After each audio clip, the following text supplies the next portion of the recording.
Bismillah, walhamdulillah, wassalatu wassalamu ala rasulillah, wa ala alihi wa sahbihi wa man wala. Amma ba'd. On continue dans cette série bénie de présentation de nos nobles modèles que l'on doit prendre comme exemple, bi'idhnillahi ta'ala. Et le premier modèle que l'on va partager en cette troisième séance, c'est le modèle d'un tabi'i, c'est-à-dire une personne qui a rencontré la génération des compagnons, qui est très particulier. Au point où le prophète sallallahu alayhi wa sallam lui-même en a parlé en disant c'est le meilleur des tabi'in. Cet homme-là, il s'appelle Uwais ibn Amir al-Qarani, rahmatullahi alayhi, wa radiyallahu ta'ala anhu wa ardah. Première question que vous devriez vous poser, c'est pourquoi est-ce que c'est un tabi'i et le prophète sallallahu alayhi wa sallam en a parlé dans un hadith? Il y a un petit anachronisme là. Pourquoi est-ce que la personne, on la qualifie d'un tabi'i alors que le prophète sallallahu alayhi wa sallam en a parlé? Normalement, c'est un sahabi si le prophète sallallahu alayhi wa sallam en a parlé. Eh bien, la raison, elle est très simple. C'est que Uwais al-Qarani, rahimahullah, c'était une personne d'extrêmement pieux. Une personne d'extrêmement pieuse à tel point où il était dans les plus hauts degrés de la piété qui ont fait que le prophète sallallahu alayhi wa sallam lui donne ce qualificatif. Et l'une des caractéristiques qui faisait cette piété-là, c'était son respect et sa révérence et son excellence vis-à-vis de sa mère. La chose qui l'a empêché de rencontrer le prophète sallallahu alayhi wa sallam au moment où son peuple se dirigeait pour aller le voir, c'est que sa mère était malade et qu'il devait rester s'en occuper. Donc il a manqué de voir le prophète sallallahu alayhi wa sallam et de faire partie de la génération bénie des sahaba pour s'occuper de sa mère. Et c'est cela qui lui a valu ce haut rang. Et le prophète alayhi salatu wassalam a cité que Uwais avait une caractéristique particulière. Il a dit dans un hadith à Omar ibn al-Khattab que Uwais, cet Uwais-là, il fallait qu'il demande pour lui le pardon. Imaginez, Omar ibn al-Khattab, qui fait partie des agréés, des acceptés au paradis, des 10 premiers au paradis, c'est le deuxième meilleur compagnon. Le prophète sallallahu alayhi wa sallam, il dit, lorsque tu rencontres Uwais, demande-lui qu'il demande pour toi le pardon d'Allah subhanahu wa ta'ala. C'est un hadith que rapporte l'imam Muslim, qui cite que Omar ibn al-Khattab, à chaque fois qu'une délégation venait pour le pèlerinage du Yémen, il leur demandait, Afikum Uwais, est-ce qu'il y a parmi vous Uwais? Ils disaient non. La première année, la deuxième année, la troisième année. Jusqu'à au bout d'un moment, une délégation a dit oui, il y a parmi nous un homme qui s'appelle Uwais, c'est cet homme-là, frêle, avec les habits usés, qui s'occupe du bétail. Et Omar ibn al-Khattab, il va le voir. Il lui a dit, est-ce que c'est toi, Uwais? Il lui dit oui. C'est toi qui étais de la tribu de Mourad et qui maintenant est de la tribu de Qaran? Il lui dit oui. C'est toi qui étais malade de la lèpre et qui en a guéri, sauf l'espace d'une pièce de monnaie dans ton corps? Il lui dit oui. C'est toi qui as une mère? Il lui dit oui. Il dit alors, demande le pardon d'Allah subhanahu wa ta'ala pour moi, parce que j'ai entendu le prophète sallallahu alayhi wa sallam dire, viendra vers vous un homme qui s'appelle Uwais. Le prophète sallallahu alayhi wa sallam a cité toutes ces caractéristiques-là. Il était de la tribu de Mourad, ensuite de Qaran. Il avait la maladie de la lèpre, il en a guéri, sauf de l'espace d'une pièce de monnaie, etc., etc. Et il dit, s'il demandait quelque chose à Allah, Allah lui exaucerait sur le champ.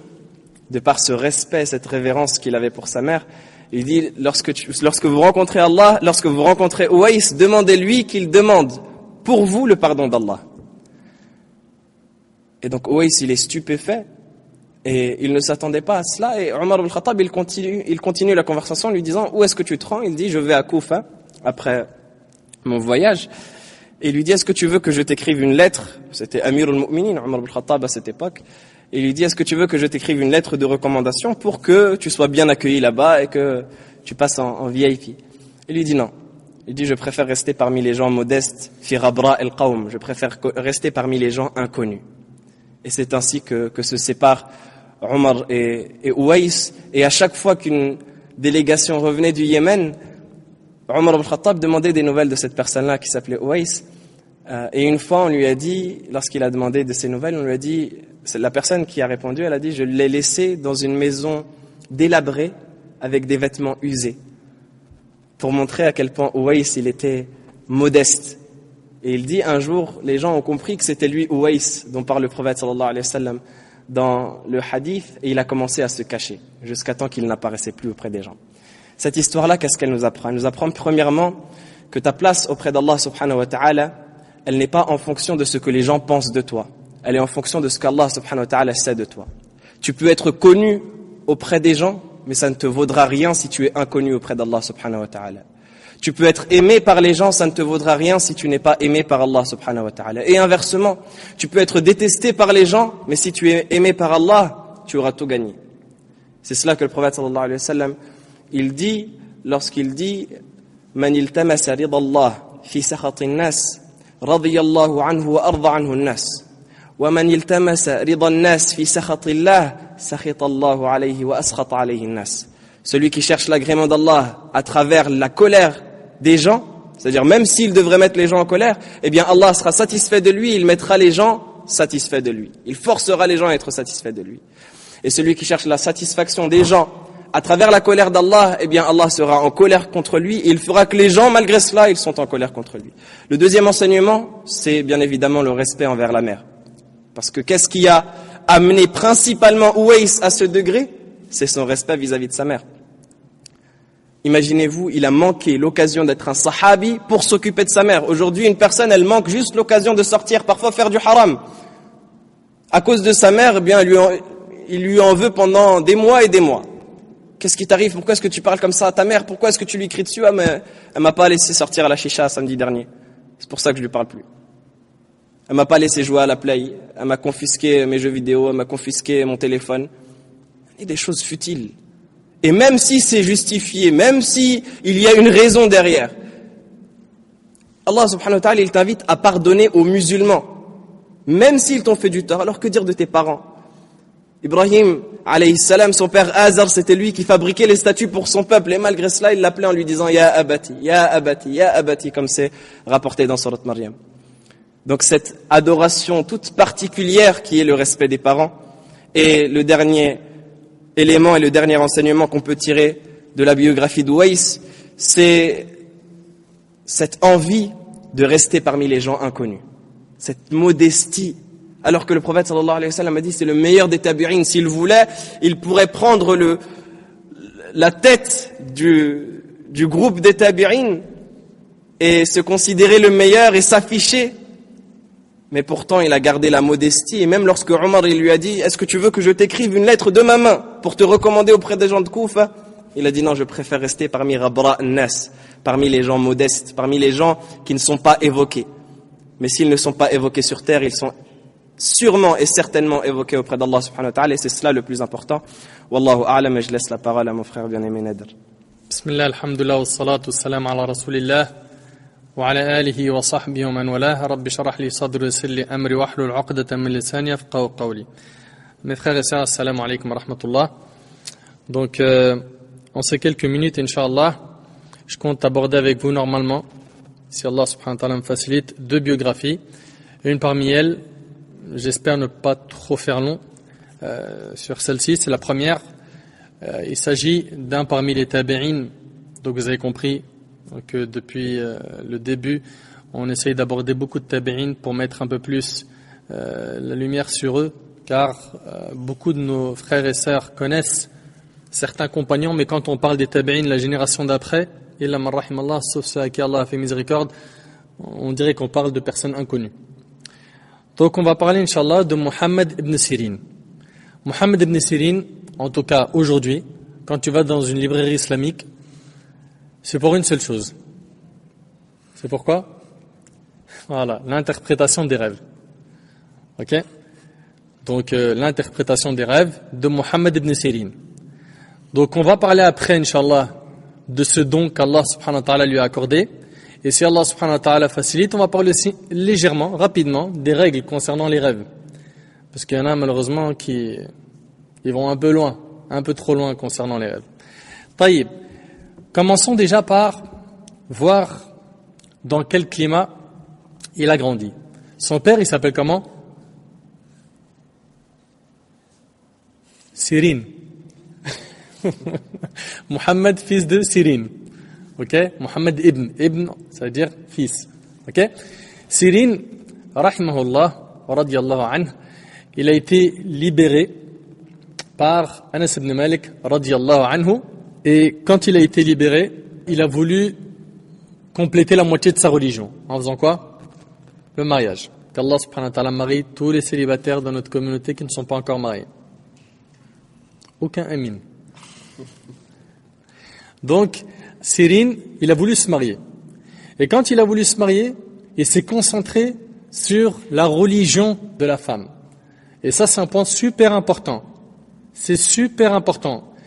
Je vous explique, c'est hyper simple.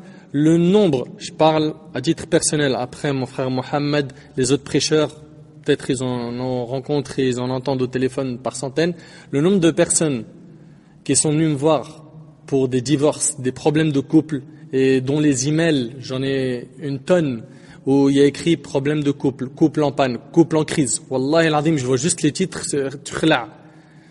pourquoi tout ça? Le mauvais choix du départ. Le mauvais choix. T'as pas mis en avant les critères que Nabi alayhi salatu wassalam il a fixés. Le din, c'est le plus important. Je ne suis pas en train de dire qu'il faut pas qu'elle te plaise, qu'il faut pas qu'il te plaît. Non. Ça, c'est important. Mais le critère principal, c'est sa religion. Sa religion. Car s'il craint son Seigneur, il va te faire vivre heureuse, Inch'Allah. Et donc, il a trouvé l'esclave de qui? d'Abu Bakr as-Siddiq, qui s'appelait Safiya. Elle lui a plu. Il est parti la demander. Il est parti demander sa main. Abu Bakr as-Siddiq, radiyallahu anhu, il l'a considéré comme sa fille. Et vous savez, Abu Bakr, c'est pas n'importe qui, hein. C'est un grand compagnon. Donc, c'est pas, il peut pas lui donner comme ça. Et il a donc enquêté sur lui. Et parmi les personnes qu'il a rencontrées pour en savoir un peu plus sur Sirin, il a rencontré Anas ibn Malik, celui qui l'avait libéré.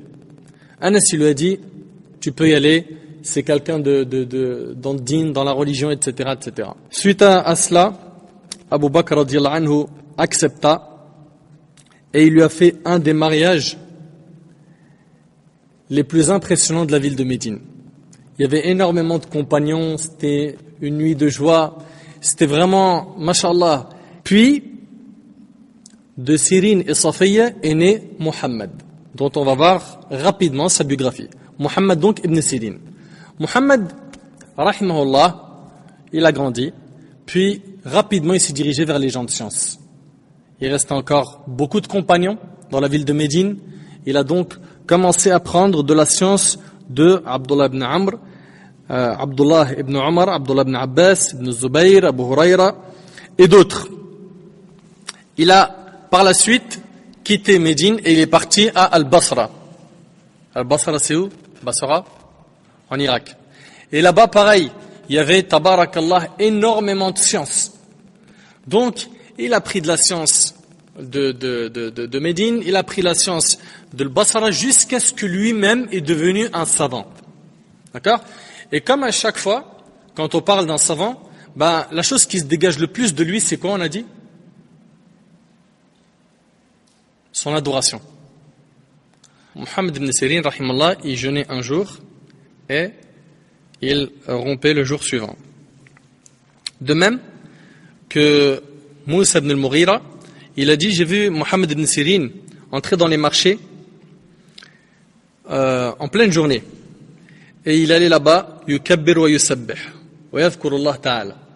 Il allait là-bas pour évoquer Allah. Et quand on questionnait ce sujet, il disait, c'est des endroits d'insouciance. Subhanallah, c'est quand même impressionnant comment il réfléchit. N'est-ce pas? C'est un endroit d'insouciance, donc lui, il y va pour évoquer Allah subhanahu wa ta'ala. Ajib Allah, ajib. C'était donc quelqu'un de très pieux, quelqu'un qui évoquait énormément Allah subhanahu wa ta'ala. Bien sûr, au niveau du Coran, pareil, il avait un programme assez chargé dans la lecture du Coran. Et c'était quelqu'un qui craignait énormément Allah. Et il y a une histoire, Wallahi al-azim, cette histoire-là, elle est vraiment impressionnante. Aujourd'hui, dans le monde dans le monde de dingue dans lequel on vit, quand je vais la raconter, vous allez me dire, mais c'est impossible que quelqu'un aujourd'hui fasse la même chose. Allah subhanahu wa ta'ala, il a voulu éprouver Muhammad ibn Sirin. Ok? Alors, ce qu'il a fait un jour, c'est qu'il a acheté des barils d'huile, ok, pour une somme de 40 000. Et il allait les payer plus tard. Il n'avait pas l'argent tout de suite. 40 000, c'est beaucoup, hein, n'est-ce pas? Quand il a ouvert un des barils, il a trouvé dedans une souris. Une souris. Toi, à sa place, t'aurais fait quoi? T'as acheté plein de barils d'huile. T'en as acheté pour 40 000. Ok? T'en ouvres un, il y a une souris. T'aurais fait quoi? Lui, il s'est dit quoi? Il a dit, cette huile provient du même endroit. Provient du même endroit. Et je ne suis pas à l'abri que dans d'autres barils, il y ait aussi des souris. Et hors de question que je me permette de vendre quelque chose où il se peut qu'il y ait une souris dedans. Alors il a fait couler tous les barils d'huile, tous, il les a tous fait couler. Pourquoi? Parce qu'il ne garantissait pas qu'il n'y ait pas de souris à l'intérieur. Puis après, celui qui lui a vendu ses barils d'huile s'est retrouvé à lui demander son dû, mon argent. Lui, à ce moment-là, il était dans une grande difficulté financière. Il n'a pas réussi à payer la marchandise, il s'est retrouvé en prison. En prison. Vous imaginez? Le gardien de la prison, tellement il le voyait pieux et investi dans la religion, qu'il lui a dit, la nuit, je t'autorise à sortir de la prison, d'aller voir ta famille, et reviens tout le matin. Subhanallah, qu'est-ce qu'il lui a dit? Il lui a dit, non, je refuse. Il lui a dit, pourquoi? Il lui a dit, je n'ai pas envie de t'aider à désobéir au gouverneur. Parce que l'affaire, elle était remontée au gouverneur, ok, qui avait tranché qu'il devait être emprisonné. Il lui a dit, j'ai pas envie de t'aider à faire du mal, à ne pas respecter ton boulot. Subhanallah, c'est impressionnant. Et c'est au moment où Anas ibn Malik radiyallahu anhu était dans les derniers instants de sa vie. Anas, vous savez c'est qui? Parmi les serviteurs du prophète sallallahu alayhi wa sallam, un grand compagnon du prophète sallallahu alayhi wa sallam, un savant parmi les compagnons. Il a sa place, Anas radiyallahu anhu. Anas, il avait laissé comme recommandation avant de mourir que ce soit Muhammad ibn Sirin qui prie sur lui. Mais il était en prison. Il était en prison. À ce moment-là, ils ont demandé la permission à celui à qui il était endetté de laisser Ibn Sirin juste sortir pour prier sur Anas ibn Malik, et il lui a permis cela. Il est sorti, il a prié sur Anas ibn Malik. Écoutez bien, il n'est même pas parti voir sa famille, il est reparti après en prison. C'est impressionnant. Wallahi al-azim, c'est impressionnant. Franchement, entre nous aujourd'hui, cette histoire de baril d'huile là, on la raconte comme ça et on la passe. Il ne faut pas qu'elle passe comme ça. Aujourd'hui, ceux qui sont dans le commerce là, parmi vous, ou qui connaissent des commerçants, ou qui sont sur les marchés, qui vendent de la marchandise, qui est amené à périmer. C'est pas aujourd'hui on nous dit, vends le pourri, mets-le en avant, et les bons, laisse-les derrière. On est là, dans les marchés, malheureusement, on est en train de tromper, de trahir tout le monde. Il n'y a plus d'honnêteté. Subhanallah, il n'y a pas d'honnêteté. Pareil, ceux qui pèsent comme ça, là va-vite, il lui dit, tiens, il y a 5 kilos. Mais comment, 5 kilos, t'es sûr? Ouais, mais t'as même pas de balance. Non, mais t'inquiète, j'ai la main. Et quelle main, on a mis? Faut faire super attention, ces choses-là, elles peuvent t'emmener en enfer. Mais quand il n'y a pas la crainte d'Allah, subhanahu wa ta'ala, ça passe comme une lettre à la poste, tout ça. Il n'y a aucun problème. C'est pour ça qu'il faut y faire très attention, l'honnêteté. Ouais, mais mon frère, mon patron, il a un système, je suis obligé si je vais à contre-courant, je me fais renvoyer. Akhi, ma'as-salam, ce boulot, il te convient pas. Si le boulot t'enseigne le mensonge, comme aujourd'hui, malheureusement, dans plein d'endroits, les hauts commerces, on t'enseigne le mensonge, vendre avec du mensonge, proposer avec des mensonges, etc., mais on n'en veut pas. C'est contre nos valeurs, c'est contre notre religion. Subhanallah, Mohammed ibn Sirin, il a ouvert un baril. Il a dit, je suis pas à l'abri qu'il y ait d'autres rats ailleurs. Il les a tous ouverts, il les a fait couler. Il s'est retrouvé endetté, puis par la suite en prison. Qu'Allah subhanahu wa ta'ala lui fasse miséricorde. Ensuite, rapidement, concernant son comportement avec sa mère. À chaque fois qu'il allait voir sa mère, il chuchotait. Quand il était en sa présence, il chuchotait. Jusqu'à ce que les gens disaient « Ayashku min shay » Est-ce qu'il se plaint de quelque chose? On lui disait non, c'est comme ça qu'il est quand il est avec sa mère. Il parle doucement. Et ça rejoint ce qu'a dit mon frère Mohamed tout à l'heure, le respect de la mère. Le respect de la mère aujourd'hui, comment on lui crie dessus, on lui parle mal, wow, c'est quoi ça? Subhanallah, il chuchote. Il chuchote. Qu'on en tire des leçons. Et je vais terminer avec un point qui est très important. C'est ce point qui est l'interprétation des rêves. L'interprétation des rêves, il faut savoir que Mohammed ibn Sirin, rahimahullah, Allah subhanahu wa ta'ala lui avait accordé ce don de pouvoir interpréter les rêves. Ok? Et c'est pas une chose qui est donnée à tout le monde. C'est pas une chose qui est donnée à tout le monde. Et il faut savoir que l'interprétation de rêve d'une personne à une autre, alors que c'est le même rêve, peut avoir une interprétation différente. C'est-à-dire que deux personnes viennent avec le même rêve, ils auront chacun une interprétation différente. Et ça s'est passé à l'époque de Mohammed ibn Sirin, rahimahullah. Il y a une personne qui est venue le voir et qui lui a dit « J'ai fait le rêve que je faisais l'adhan ». Et un autre, il lui a dit « J'ai fait le rêve que je faisais l'adhan ». Le premier lui dit « Toi, tu vas bientôt faire le hajj ».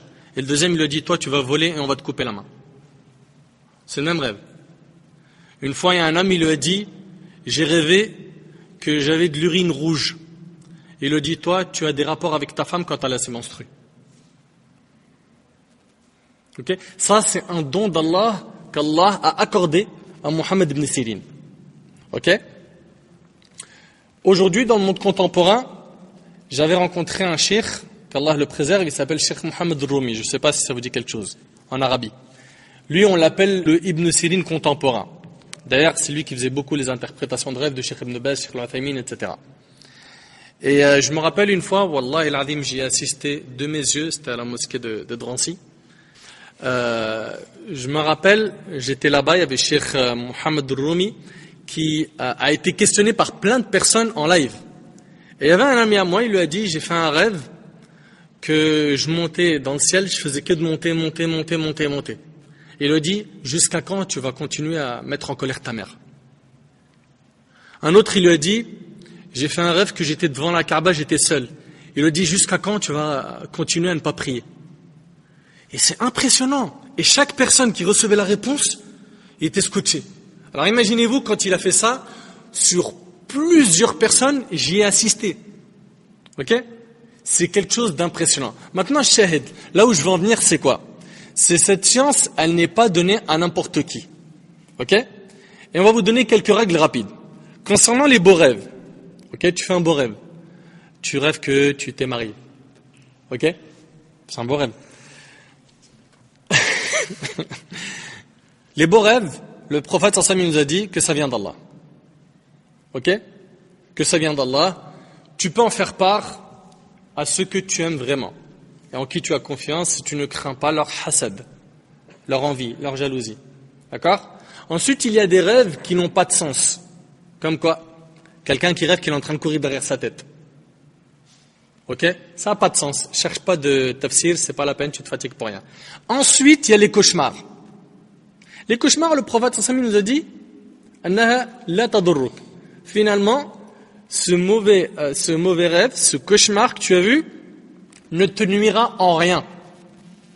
Donc, si tu sais que ça va pas te nuire, cherche pas à l'interpréter. Ok? Passe à autre chose. Taïb, comment je fais si jamais je suis dans un cauchemar? C'est hyper simple. Tu vas faire pas mal de choses. La première, al-isti'adha. Déjà, dors avec Ayat al-Kursi, ok? Al-Afkar, les ablutions, etc. C'est un petit peu normal que tu cauchemardes quand tu as de la musique douce dans tes oreilles avant de dormir. Hein? et que tu es en train de textoter ta petite copine, c'est normal que tu vois des mashakil. Ok? Donc, les ayat al-kursi, l'afkar, etc. Puis si jamais, pendant que tu es en train de dormir, tu vois quelque chose de mauvais, à ce moment-là, tu dis A'udhu billahi minash shaitanir rajim et tu crachotes sur ta gauche 3 fois. D'accord? Tu crachotes. D'accord? Et tu changes de côté. Aussi, si ça ne marche pas, ça se prolonge, ben lève-toi, fais tes ablutions et fais 2 rak'at. Ok? Une fois que tu as compris ça, mon frère ainsi que toi, ma sœur, donc les cauchemars, c'est pas la peine de les interpréter. Te prends pas la tête. Maintenant, les beaux rêves. Les beaux rêves, il y a des gens, ça c'est leur passe-temps favori. Et ils vont parler à leur tante, à leurs oncles, ils n'ont rien étudié dans le domaine. Ils vont aller voir la tante, elle, mashallah, elle interprète les rêves. Mais comment, wallah, ce qu'elle dit, ça tombe tout de suite. Khalti, j'ai rêvé que j'ai vu 2 poules blanches. Elle lui dit, Binti, toi tu vas avoir 2 jumelles. Tu vas avoir 2 jumelles, Binti. J'ai rêvé ceci, cela. Ah, toi tu vas voir ceci, tu vas voir cela. N'importe quoi. N'importe quoi. Si vous connaissez quelqu'un de confiance, moi, personnellement, je connais que Cheikh Mohammed Roumi, en Arabie Saoudite. Son numéro de téléphone, j'ai essayé de l'appeler. Impossible à le joindre. Impossible. Je ne sais pas si tu connais quelqu'un dans ce domaine. Non? Franchement, ne vous cassez pas la tête. Un beau rêve, remercie Allah subhanahu wa ta'ala, ne te prends pas la tête. Wallah, il y a des gens, ils vivent avec ça, hein, et ils essayent de coller les morceaux des rêves. Ah, en fait, ça me rappelle le rêve de la semaine dernière, donc en fait, c'est la continuité. C'est un épisode qui me manquait, il devient ouf. C'est vrai ou c'est pas vrai? Donc, un beau rêve, remercie Allah subhanahu wa ta'ala, passe à autre chose. Ok? S'il est explicite, par exemple, tu as vu le prophète sallallahu alayhi wa sallam, à condition que tu connaisses sa description physique, bien sûr. Hein, c'est pas, il vient et te dit, j'ai vu le prophète Akhi, mashallah, il était super fort, grand et noir. Mais comment? Donc, il faut que tu connaisses sa description physique. Et comme le prophète s'en a dit, Man ra'ani fil manam faqad ra'ani haqqa fa inna shaytan la yatamathalu bi. Celui qui me voit en rêve m'a réellement vu car le diable ne peut pas prendre mon apparence. Ok? Maintenant, le point final, c'est ce fameux livre qui est vendu dans les bibliothèques là. L'interprétation des rêves de Mohammed ibn Sirin. Cheikh al-Uthaymin, rahimahullah, il dit, pas que lui, ça a été compilé après la mort d'Ibn Sirin, c'est pas lui-même qui a fait ce livre. Ça c'est 1. 2. À quoi ça sert d'avoir ce livre d'interprétation de rêve si on sait que d'une personne à une autre l'interprétation diffère? Ça sert à quoi? Si dans le livre il y a écrit un exemple, tu as vu, je sais pas moi, un oiseau blanc, ça veut dire que tu vas vivre longtemps. Par exemple, un exemple, j'invente. Est-ce que tu penses qu'une personne qui a vu la même chose, ça veut forcément dire qu'elle aura la même interprétation? Faux. Du vivant de Mohammed ibn Sirin, ça ne s'appliquait pas. Fahbab al-kiram, Allah yahfazkum. Perdez pas de temps avec les rêves. Je me suis attardé sur la première biographie, j'ai fait exprès, parce qu'il y avait le point des rêves, je me suis dit, une pierre deux coups. Puisqu'on parle de Mohammed ibn Sirin, il faut qu'on en touche 2 mots. Ce livre, ne l'achetez pas, ne le lisez pas, ne le distribuez pas, n'en parlez pas. Vous avez des beaux rêves, remerciez Allah, vous voulez en parler à des proches, faites-le si c'est des personnes de confiance. Un rêve qui veut rien dire, ne le calculez pas. Un cauchemar, vous avez les clés en main maintenant. Hada wallahu a'lam wa barakallahu fikum. Et je laisse la parole, Inch'Allah, à mon frère Mohammed. Barakallahu fik. La seconde biographie, Inch'Allah ta'ala, qu'on va voir, c'est celle d'un homme très particulier, qui faisait partie des grands savants de Médine de son époque et de la génération, bien évidemment, des Tabi'in. Cet homme-là, il s'appelle Muhammad ibn al-Munkadir ibn Abdillah al-Taymi al-Qurashi al-Madani. C'était un homme qui, depuis sa naissance, était prédestiné à être parmi les grands dévots et les grands adorateurs. Son père, donc comment il s'appelait son père, si vous avez retenu la leçon de la séance précédente, Muhammad ibn al-Munkadir ibn Abdillah al-Munkadir. Son père al-Munkadir, c'était l'oncle de Aïcha. Et un jour, il est rentré auprès d'Aïcha et lui a dit, prête-moi de l'argent parce que une catastrophe m'a touché et j'ai énormément besoin d'argent. Elle lui dit, Wallahi, je n'ai rien. Et si j'avais 10 000 dinars, je te les aurais donnés sur le champ. Sachant que 10 000 dinars, vous entendez cela, pour vous, ça vous donne la référence avec 10 000 euros. Ce qui est, bon, peut-être hors de portée, mais à peu près raisonnable. Il faut savoir qu'un dinar, c'est 4,25 grammes d'or. Donc à peu près un dinar, 120 euros. Calculé. Ça dépasse le million d'euros aujourd'hui à notre époque. Et encore, les références, elles étaient changées. Et Aïcha radiyallahu ta'ala anha, à l'instant où elle dit ça, dès que le Munkadir il sort de chez elle, il y a une personne qui vient et lui dit, bonne nouvelle, tu as gagné cette somme d'argent. 10 000 dinars. Et elle dit, ça c'est une épreuve par laquelle Allah subhanahu wa ta'ala m'a touché pour voir ma véracité. En sachant que Aïcha, elle a été nommée As-Siddiqa bint As-Siddiq. La véridique, fille du véridique. La véridique, fille de qui? Abu Bakr, le véridique. Dès qu'elle a eu cette somme-là, elle a dit, j'ai fait la promesse à cette personne de lui donner, si je les avais. Elle l'a rappelé, elle lui a donné les 10 000. Et regardez à quel point cet engagement auprès d'Allah subhanahu wa ta'ala qui a été rempli, il a donné de bons fruits encore une fois, et on reparle de Aïcha une nouvelle fois pour vous montrer à quel point cette femme, qui est une femme, a changé la communauté de l'islam, pour vous montrer à quel point se trompent les gens qui prétendent que l'islam oppresse ou est injuste envers la femme. Dès qu'elle lui a donné cette somme-là, Al-Munkadir en a pris une partie avec laquelle il a acheté une servante et de laquelle il a eu 3 enfants qui étaient surnommés Ubbadul Madina, les grands adorateurs de Médine, qui s'appelaient Muhammad, Abu Bakr et Omar, les fils d'Al-Munkadir. Parmi eux donc, Muhammad ibn al-Munkadir, cette personne-là. Muhammad ibn al-Munkadir, il était connu pour avoir une grande piété vis-à-vis d'Allah subhanahu wa ta'ala. Il était connu tout d'abord pour craindre Allah subhanahu wa ta'ala d'une crainte immense, à tel point qu'il est cité que pas une fois il a été questionné sur un hadith sans qu'il ne le cite en pleurant. Tellement il respectait la religion d'Allah subhanahu wa ta'ala, tellement il avait peur d'Allah subhanahu wa ta'ala, dès qu'il prononçait le hadith, il pleurait. L'imam Malik a dit, il faisait partie des qurra, des grands récitateurs. C'était une personne qui était connue pour faire abondamment la sadaqa. Très régulièrement, il invitait les gens chez lui à partager son repas, et en particulier les qurra, les récitateurs de Médine. Il était connu pour une caractéristique particulière qu'on a vue dans Uwais, qui est le respect de la mère. Et on y revient encore une fois. Et que cette assise-là soit sous l'égide de ce caractère et de cette caractéristique noble qui est le respect de la mère, pour que vous ressortiez au moins avec cette caractéristique-là. Muhammad ibn al-Munkadir, il dit dans une parole, j'ai passé ma nuit, ou plutôt mon frère Omar a passé sa nuit à prier. Et j'ai passé moi ma nuit à masser les pieds de ma mère. Et wallahi, je préfère ma nuit à la sienne et je ne donnerai jamais ma nuit pour la sienne. Il est cité qu'il plaçait sa joue sur le sol et il disait à sa mère, lève-toi et mets ton pied sur ma joue. Pour qu'il apprenne l'humilité, pour qu'il apprenne la modestie, pour qu'il apprenne à rester à sa place vis-à-vis de sa mère, alors qu'il était déjà, on ne peut plus à sa place. Alors que dire de nous, pauvres ignorants et faibles, qui nous permettons vis-à-vis de nos parents et vis-à-vis de nos mères, ce que, wallahi, certains parmi les mouchrikines de l'époque n'auraient jamais osé faire.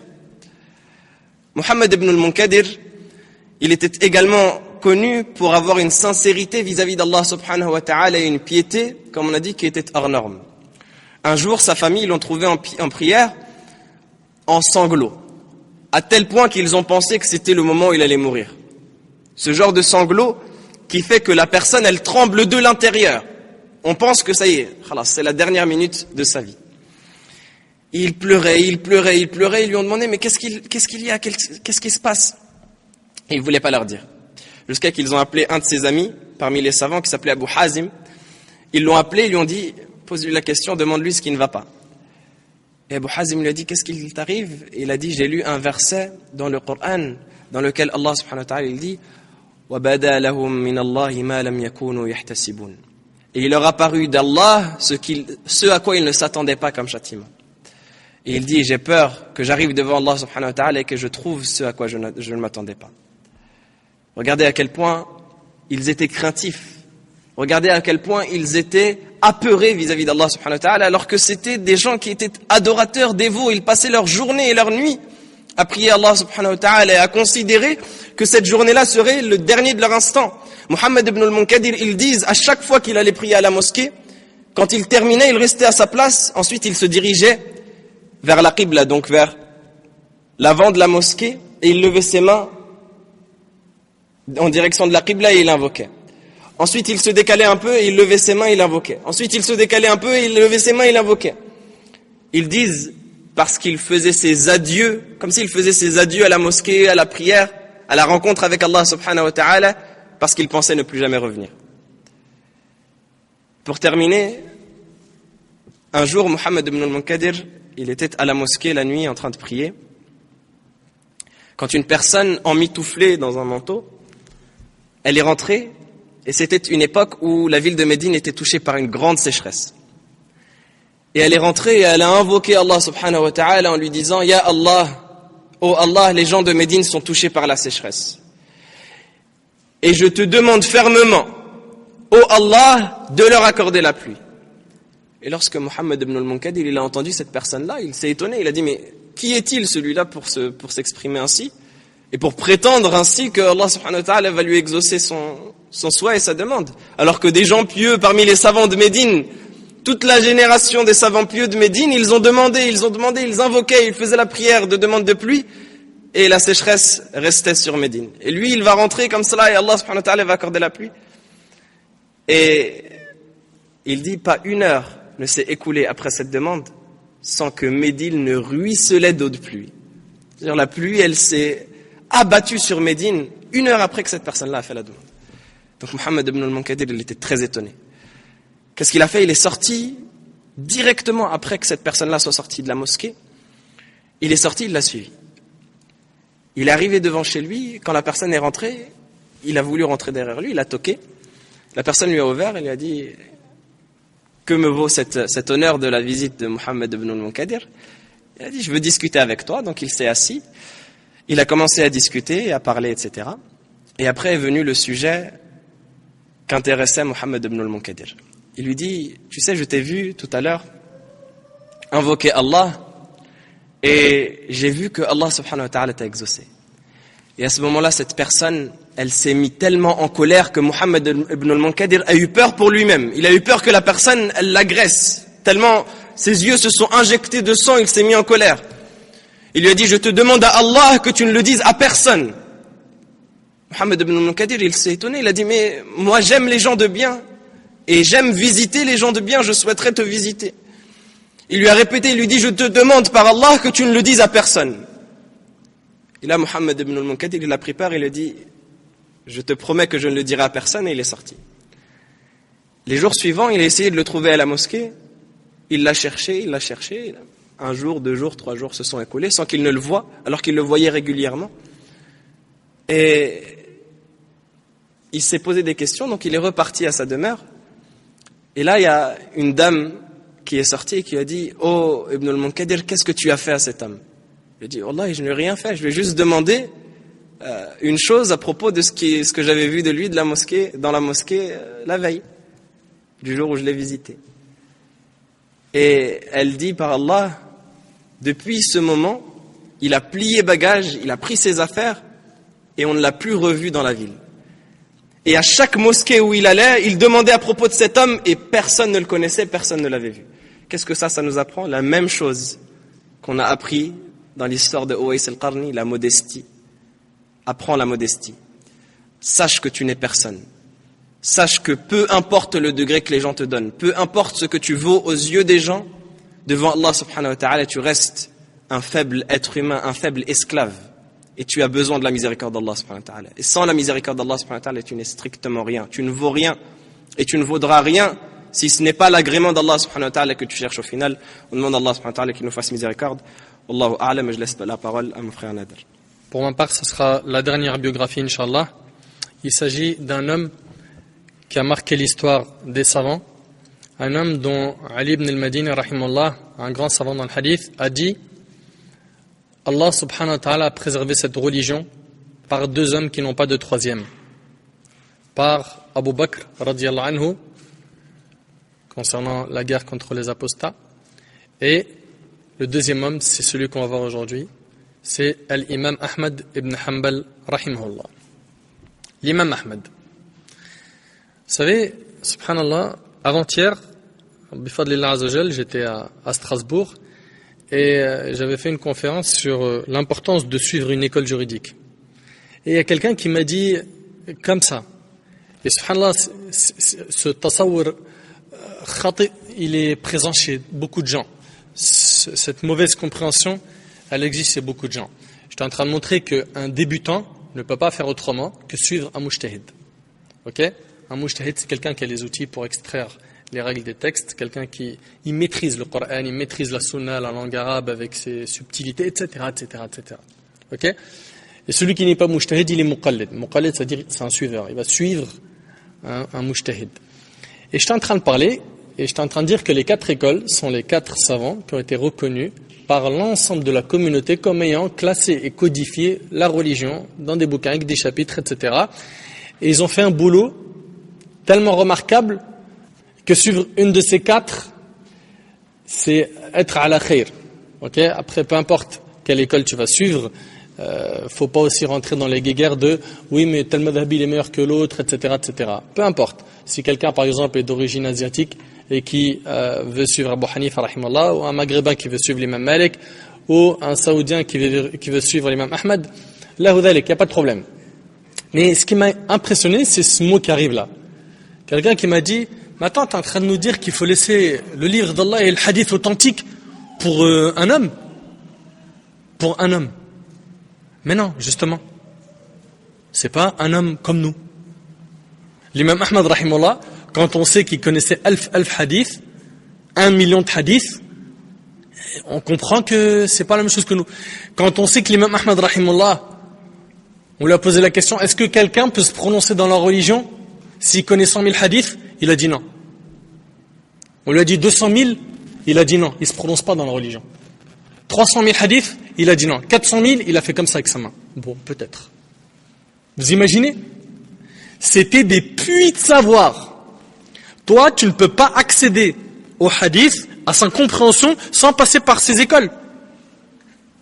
Et ce qu'aujourd'hui, on est en train d'essayer de malheureusement, de faire comprendre aux gens, c'est non, nous, on suit le hadith authentique. Et eux, ils suivent quoi, Walid Ammi? Eux, ils suivent quoi? Est-ce qu'il y a quelqu'un qui suivait plus les hadiths du prophète sallam, fatawa sahaba, fatawa tabi'in que eux? Subhanallah. En fait, c'est ne pas les connaître. Tout simplement, moi je range cette histoire dans le manque de connaissance de qui étaient ces 4 montagnes. Qui étaient ces 4 montagnes? Et rapidement, j'ai envie que on survole en ces quelques minutes la biographie de l'imam Ahmad rahimahullah. L'imam Ahmad rahimahullah, il a appris auprès de 280 cheikhs. 280. Et des milliers d'élèves ont appris auprès de lui. Il a accompli le pèlerinage 5 fois, dont 3 fois à pied, parce qu'il n'avait pas les moyens. 3 fois à pied. Il part de Bagdad vers la Mecque à pied, parce qu'il n'a pas les moyens. Il a fait ça 3 fois. Son parcours pour la science est impressionnant. L'imam Ahmad rahimahullah a voyagé à la Mecque, Médine, la Grande Syrie, Perse, Yémen et plus encore. Il a voyagé vers toutes ces destinations pour réunir les hadiths du prophète sallallahu alayhi wa sallam. Un soir, l'imam Ahmad rahimahullah resta longtemps éveillé jusqu'à ce que sa mère eut pitié de lui. Elle a eu pitié de le voir ainsi. Elle lui a dit: oh Ahmad, quand te reposeras-tu? Et il a dit cette célèbre parole, ma'al mahabbara, ila al-maqbara. Il lui a dit avec l'encrier jusqu'à la tombe, ce qui signifie avec la science jusqu'à la mort. Et c'était quelqu'un qui passait énormément de temps à étudier, à apprendre, à écrire, à compiler, etc. Rahimahullah. Écoutez avec moi cette histoire merveilleuse. L'imam Ahmad rahimahullah voyagea un jour avec Yahya ibn Ma'in, pour aller faire le Hajj. En chemin, ils ont rencontré l'imam du Yémen, Abd al-Razzaq. Et ils avaient pour intention d'aller le voir au Yémen pour étudier auprès de lui. Yahya ibn Ma'in, il s'est dit, une pierre deux coups, il est au Hajj, l'histoire elle est réglée. Il est au Hajj, on fait le Hajj, et puis on étudie chez le cheikh, et l'histoire elle est réglée. Ça nous évite des milliers de kilomètres de voyage à pied. Et subhanallah, l'imam Ahmed lui a dit quoi? Il lui a dit, quand j'étais à Bagdad, j'ai eu l'intention d'aller écouter les hadiths prophétiques auprès de lui à Sana'a. Et je ne suis pas de ceux qui changent d'intention. Wallah al-Azim, c'est impressionnant. Je ne suis pas de ceux qui changent d'intention. Mon intention, c'était d'étudier chez lui à Sana'a. Là, je le retrouve devant moi. En Arabie, ça ne m'intéresse pas. Je suis venu ici pour le Hajj. C'est quelque chose. Wallah, c'est quelque chose. Yahya ibn Ma'in rahimallah raconte qu'ils partirent par la suite pour Sana'a et en chemin les provisions de l'imam Ahmed s'étaient épuisées et il se retrouva dans le besoin. L'imam Abd al-Razzaq du Yémen lui proposa alors de l'argent. Il lui a dit je te donne de l'argent, mais l'imam Ahmed refusa. L'imam Abd al-Razzaq lui proposa alors de considérer cet argent comme un emprunt, mais l'imam Ahmed refusa. On lui proposa alors des provisions, mais il refusa toujours et il est parti travailler porteur. L'imam Ahmad rahimallah travaille porteur. Cet homme sobre refusa d'être une charge et de dépendre des autres. C'est impressionnant, wallahi. Pensez-vous que nos pieux prédécesseurs, rahimallah, ont retranscrit la science alors qu'ils étaient au bord de la mer, sous l'ombre des palmiers en train de déguster des fruits? C'était pas du tout le cas. Ils ont goûté au sacrifice. L'imam Ahmad rahimallah, il s'est marié à l'âge de 40 ans. Il fut préoccupé par la demande et la propagation de la science, ce qui retarda son mariage. Et vous savez ce qu'il disait? Il disait, rahimallah, le besoin des gens envers la science est plus grand que leur besoin envers la nourriture et la boisson.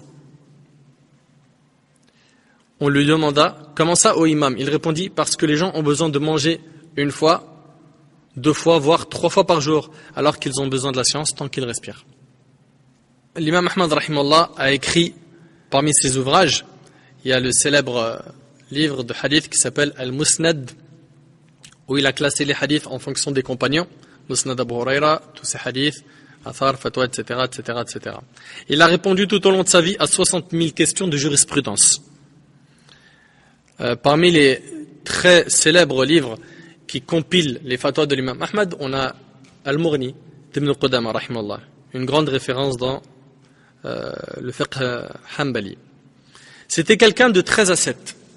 Quelqu'un qui a mis une croix à la dunya. Wallahi al-azim, il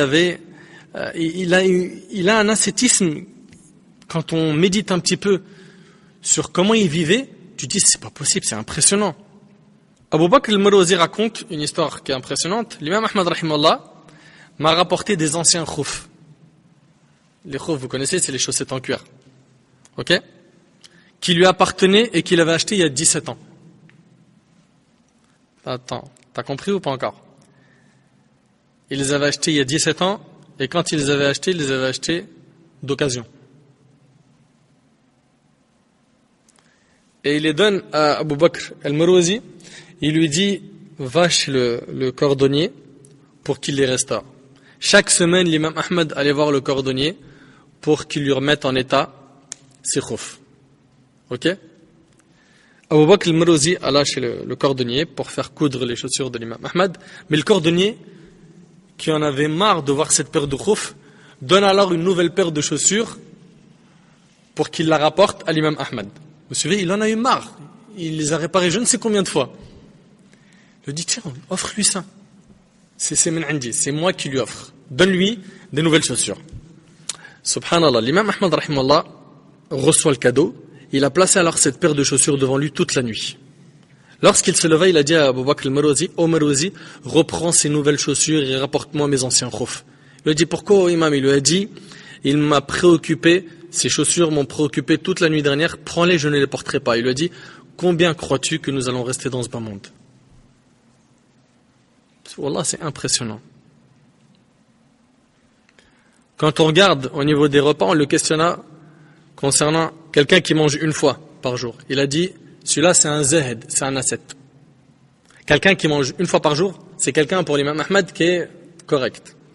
On lui a dit quelqu'un qui mange 2 fois par jour. Il répondit, celui-ci est modéré. On lui a dit, et quelqu'un qui mange 3 fois par jour? Il répondit avec étonnement, 3 fois? 3 fois par jour? Construisez-lui un pâturage. Construisez-lui, nous c'est plus un pâturage, nous ce qu'il nous faut. Nous on a un abonnement illimité avec le frigo, avec le kebab d'en bas, avec les super bons plats de la madré, de la zaouja pour ceux qui sont mariés, etc., etc., etc. Il était donc cet homme ascète. Salih ibn Ahmad a dit, le repas que mangeait le plus l'imam Ahmad était le vinaigre, et il arrivait qu'on le voit prendre du pain sec, le casser en petits morceaux, verser de l'eau chaude dessus afin qu'il s'attendrisse, puis le manger avec du sel. Voici la majorité de la nourriture de l'imam Ahmad rahimahullah.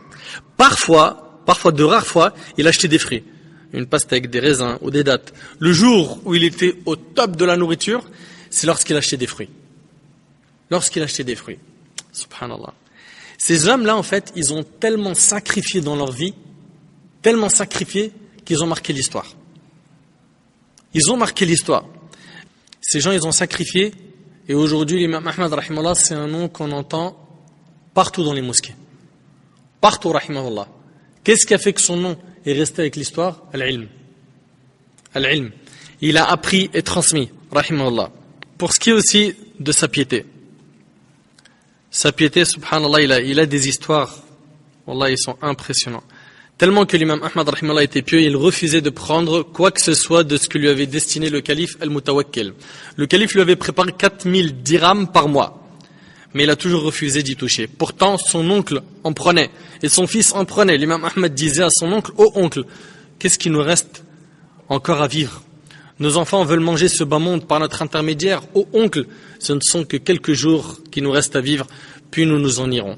Patientons donc, d'une belle patience, et grande sera notre récompense. » L'imam Ahmad rahimahullah, comme on vous l'a dit, c'était quelqu'un qui a énormément sacrifié, puis après il a été éprouvé. Il a été éprouvé, son épreuve est grande, je ne vais pas l'étaler, c'était autour de la création du Coran. Il y avait à son époque des Mu'tazila, c'est un groupe qui est déviant dans la croyance, et eux disaient que le Coran est créé. Et l'imam Ahmad il disait non, le Coran n'est pas créé, le Coran c'est la parole d'Allah. Et Allah subhanahu wa ta'ala l'a raffermi. Et les gens attendaient la fatwa de l'imam Ahmad, qu'il tranche sur le sujet. Jusqu'à ce qu'on l'appelait imam Ahl Sunnah wal Jama'a, l'imam des gens de la Sunnah et du consensus. Et alhamdoulilah, il a tenu. Il a été emprisonné, torturé, il a été frappé sévèrement pour qu'il change d'avis et il a tenu. Et subhanallah, une fois quand il était en prison, un voleur, c'est impressionnant. Un voleur, il lui a dit, « Oh imam, moi je vole et je me retrouve ici. Okay? Mais toi, t'enseignes le bien aux gens. Ne fléchis pas, faiblis pas, tiens bon, t'es sur la vérité. » Subhanallah. Et il a tenu bifadlillah azza wa jal. Et si les gens de science tombent, c'est la perte. Parce que c'est eux les références qu'Allah subhanahu wa ta'ala a choisies pour illuminer les cœurs des gens. Comme l'imam Shatibi rahimahullah, il dit que al-alim fil umma yaqumu maqam an-nabi, que le savant dans la communauté, il occupe le statut d'un prophète. Pourquoi? Parce que il tire ça d'un hadith, le prophète il a dit que les savants sont les héritiers des prophètes. Ils ont hérité de quoi? La science. Donc si les savants ne tiennent pas bon et ne disent pas la vérité et ne patientent pas face aux épreuves, ça va être très difficile pour la communauté. Très difficile. Mais alhamdulillah, Allah subhanahu wa ta'ala, il a toujours envoyé des bonnes personnes au bon moment, comme ça a été le cas à l'époque de l'imam Ahmad rahimahullah. Il a été raffermi et plus tard, il sortira de la prison et cette épreuve sera effacée et il sera rapproché et même l'homme qui le fautait, il va lui dire « Je te demande pardon, je t'ai frappé fort ». Il va lui dire « À chaque moment où tu m'as fait frapper, à ce moment-là, c'était à ce moment-là que j'étais en train de te pardonner. » C'est impressionnant. Et on parle de quelqu'un qui aura dépassé la cinquantaine, soixantaine, c'est une barbe blanche, une personne âgée, et qui a tenu le coup. Aujourd'hui, l'imam Ahmad rahimahullah, c'est une référence parmi les savants de notre communauté. Pourquoi est-ce qu'on parle de lui? Je le dis, je le répète, c'est par le savoir qu'il a appris et transmis.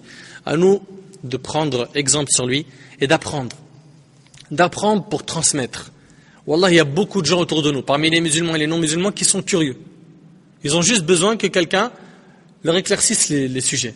Mais nous, on ne connaît rien. Et on ne cherche jamais à évoluer. On cherche à évoluer aussi dans le domaine du business, à l'école, etc., etc. Mais au niveau religieux, au niveau spirituel, au niveau de la science religieuse, je me sens bien, moi, alhamdoulilah. Je connais 3 sourates. Grâce à Allah, je fais quand même 3 prières sur 5. Hein. Et voilà, c'est du n'importe quoi. C'est du grand n'importe quoi. On ne devrait même pas parler de ces choses-là, des obligations, les prières, le jeûne, zakat, etc. C'est honteux de revenir sur ça. Mais par contre, on devrait aller de l'avant. Apprendre, s'élever. S'élever et tu t'élèveras énormément avec le savoir. Là, dans peu de temps, comme vous le savez, c'est la rentrée scolaire. Il y en a plein parmi vous qui n'ont peut-être pas encore de programme pour l'année. Ça, c'est incompréhensible. Incompréhensible que tu aies un programme de travail, d'économie d'argent, de projet. Tu sais déjà en 2018 tu vas aller où en vacances, etc. Mais par contre, tu sais pas en septembre si tu vas apprendre du Coran ou pas, si tu vas apprendre l'arabe ou pas, si tu vas apprendre la religion ou pas. Ça, moi, je comprends pas. J'ai du mal, ça rentre pas dans mon cerveau. Je vais me contenter de ça, Inch'Allah. Hada wallahu a'lam. Wa barakallahu fikum. Jazakum Allah khair. Subhanakallahu wa bihamdik. Ashhadu an la ilaha illa ant. Astaghfiruka wa atubu ilayk. Barakallahu fik. La troisième et la dernière biographie, Inch'Allah Ta'ala, qu'on va voir, c'est celle d'un homme particulier également, qui faisait partie des plus grands savants de son époque, qui n'est autre que l'imam, al-alim, al-allama, Malik ibn Dinar. Malik ibn Dinar, c'était un homme qui était d'une piété très particulière et hors norme. Mais les caractéristiques qu'on va voir de sa biographie, ce sont des caractéristiques qui sont très rares et qui véritablement ont fait que son histoire marque les gens qui étaient autour de lui et marque la communauté jusqu'à nos jours. Malik ibn Dinar, premièrement, l'une de ses premières caractéristiques, c'était la sincérité vis-à-vis d'Allah subhanahu wa ta'ala et la modestie. Et on revient encore une fois sur cette caractéristique-là. Il disait dans une de ses paroles, « Mudh araftu an-nas » depuis que j'ai connu les gens, « Lam uhibba madhahum » je n'ai plus aimé leurs éloges et je n'ai plus détesté leurs critiques.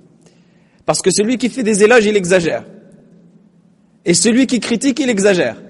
En général, c'est très dur de trouver des gens qui font un conseil bénéfique dans le juste milieu. Quand il est présent, on l'accepte. Mais en général, ceux qui font des éloges, ils exagèrent. Et ceux qui font des critiques, exagèrent.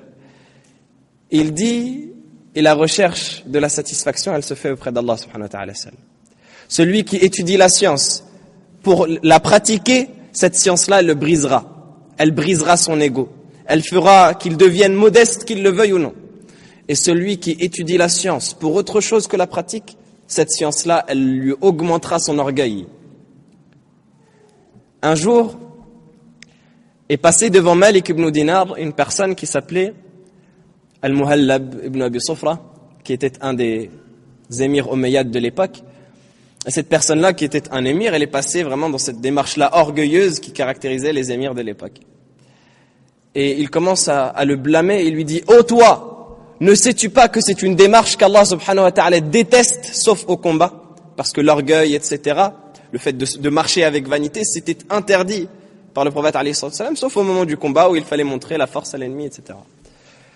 Et l'empereur, il n'en croit pas ses oreilles, l'émir, il n'en croit pas ses oreilles, il se retourne vers Malik ibn Dinar, il lui dit « Mais tu sais qui je suis pour me parler comme ça ?» Il dit « Oui, je sais qui tu es. » Il lui dit « Anta basharun, awwaluka nutfatun madhira. » Il lui dit « Tu es un être humain dont le départ s'est fait d'une goutte de sperme éjaculée. Wa akhiruka jifatun qadhira. » Et dont la finalité sera un cadavre puant.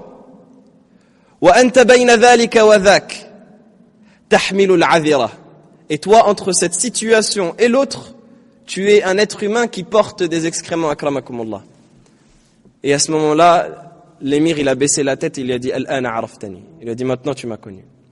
Malik ibn Dinar, c'était quelqu'un de par sa sincérité qui touchait les cœurs. Une fois, il y a un voleur qui est rentré chez lui. La nuit, il a commencé à chercher.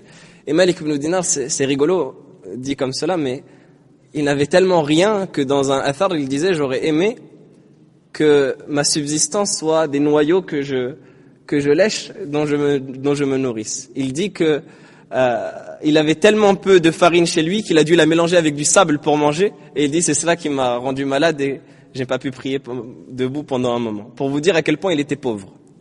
Et le voleur, il rentre chez lui en espérant qu'il va tomber sur la maison d'un riche, mais malheureusement mal tombé, ou plutôt heureusement bien tombé. Malik ibn Dinar, il l'observe comme cela. Il le regarde, et à un moment, il l'interrompt et lui dit, tu n'as rien trouvé des choses de ce bas monde. Mais veux-tu que je te montre une chose que tu gagneras des richesses de l'au-delà? Il lui dit, va faire tes ablutions et prie des unités de prière. Et après cela, cette personne-là est sortie avec Malik ibn Dinar pour aller prier Salat al-Fajr. Et lorsque les gens ils l'ont vu à la mosquée, ils l'ont dit, Man hadha, qui est cette personne? Et il a dit, Ja'a al-yasriqa fasaraqnah. Il est venu pour nous voler, c'est nous qui l'avons volé. Pour vous montrer à quel point cette personne-là était sincère. Si aujourd'hui une personne elle trouve un cambrioleur chez elle, soit elle prend le couteau de la cuisine et elle commence à essayer de se débattre avec, elle lui coupe un orteil ou je ne sais pas quoi, soit elle appelle la police directement, soit regardez à quel point cette personne-là était sage. Il ne s'est pas comporté vis-à-vis de lui avec violence, avec véhémence, avec rejet, avec sévérité. Il l'a pris, il lui a dit, est-ce que tu veux qu'on te donne une richesse de l'au-delà si tu n'as pas trouvé les richesses de ce bas monde? Et il lui a appris la prière et c'est devenu une personne pieuse. Malik ibn Dinar, il était connu pour cette sincérité-là et cette piété qui le caractérisait à tel point qu'il était prêt à délaisser des bonnes parts de ce bas monde, des bonnes choses de ce bas monde, simplement par crainte d'Allah subhanahu wa ta'ala. Une fois, il marchait dans un marché, donc, il parcourait un marché. Quand il a vu des figues qui étaient étalées, il avait envie de les manger. Mais malheureusement, il n'avait rien pour les acheter. Donc qu'est-ce qu'il a fait? Il s'est déchaussé, il a pris ses chaussures et il a dit au vendeur, je t'échange mes chaussures contre un peu de figues. Pour vous dire à quel point, subhanallah, c'était... Et le vendeur, il lui a dit non. Il dit, tu te moques de moi, avec tes chaussures trouées, tu vas me échanger 1 kilo de figues ou 100 grammes de figues, ça vaut même pas une figue. Et donc Malik ibn Dinar, il n'a rien dit, il a repris ses chaussures et les a mises. Et les gens qui étaient autour de lui, ils étaient choqués parce que cette personne-là, elle n'a pas reconnu Malik ibn Dinar, mais en vérité, c'était une personne de science connue. Il lui dit, les personnes qui étaient autour de lui, elles lui disent, mais est-ce que tu es conscient que tu viens de rejeter Malik ibn Dinar? Est-ce que tu es conscient que tu viens de rejeter cette personne-là? Et à ce moment-là, il se rend compte de son énorme erreur et de son grand crime vis-à-vis d'un des pieux et des alliés d'Allah subhanahu wa ta'ala, et donc il envoie son servant et lui dit, si tu arrives à prendre ce pot de figues rempli de figues et à le donner et à le faire accepter par Malik ibn Dinar, tu es libéré. Et donc le servant, il s'empresse et il va voir Malik et il lui dit, s'il te plaît, accepte parce que si tu acceptes, ça me libère. لأن فيه تحريري. Il dit, إن كان فيه تحريرك فإن فيه تعذيبي. Il dit, si le fait d'accepter cela, c'est pour toi une libération, eh bien pour moi c'est un châtiment. Parce que cette personne-là, elle n'a pas voulu me donner quand elle pensait que j'étais un des gens du commun. Mais quand elle a su que j'étais Malik ibn Dinar, là, à ce moment-là, la donne a changé et elle a commencé à vouloir me donner. Et donc ensuite il dit, Wallahi, la abi'u ad-din bit-tin, wa la akulu ad-tin ila yawm ad-din. Il lui dit, je jure par Allah que je ne vendrai pas ma religion pour des figues. Et je ne mangerai plus les figues jusqu'au jour de la résurrection. Pour vous dire à quel point cette personne-là était pieuse. Il disait dans une de ses paroles, un cœur qui ne comporte pas la crainte d'Allah, c'est un cœur en ruine. Un cœur qui ne comporte pas la crainte d'Allah, c'est un cœur en ruine. C'était ainsi que cette personne-là était. Et c'est ainsi que l'on devrait tous être. En vérité, ces gens-là, ce sont des gens qui ont compris. Et nous, on est là, on n'a pas compris. Nous, dans notre situation, on n'a véritablement pas compris ce qui était le but de notre station ici-bas. On n'a toujours pas compris qu'ici, on est en voyage. On n'a toujours pas compris qu'ici, c'est une station temporaire. Comme citait mon bien-aimé frère Nader de la biographie de l'imam Ahmed. C'est une vie temporaire ici. C'est une station temporaire. Le but, c'est de remplir nos bagages, d'un maximum de piété et d'être agréé par Allah subhanahu wa ta'ala. Le but, ce n'est pas que les gens te connaissent, ce n'est pas que tu sois célèbre, ce n'est pas que ceci ou cela. Le but, c'est que auprès d'Allah subhanahu wa ta'ala, tu arrives en bonne condition. Et la vie d'ici-bas est trop courte pour la gaspiller dans les futilités. أقول قولي هذا واستغفر الله لي ولكم من كل ذنب فاستغفروه فيا فوز المستغفرين والحمد لله رب العالمين سبحان ربك رب العزة عما يصفون وسلام على المرسلين والحمد لله رب العالمين بارك الله فيك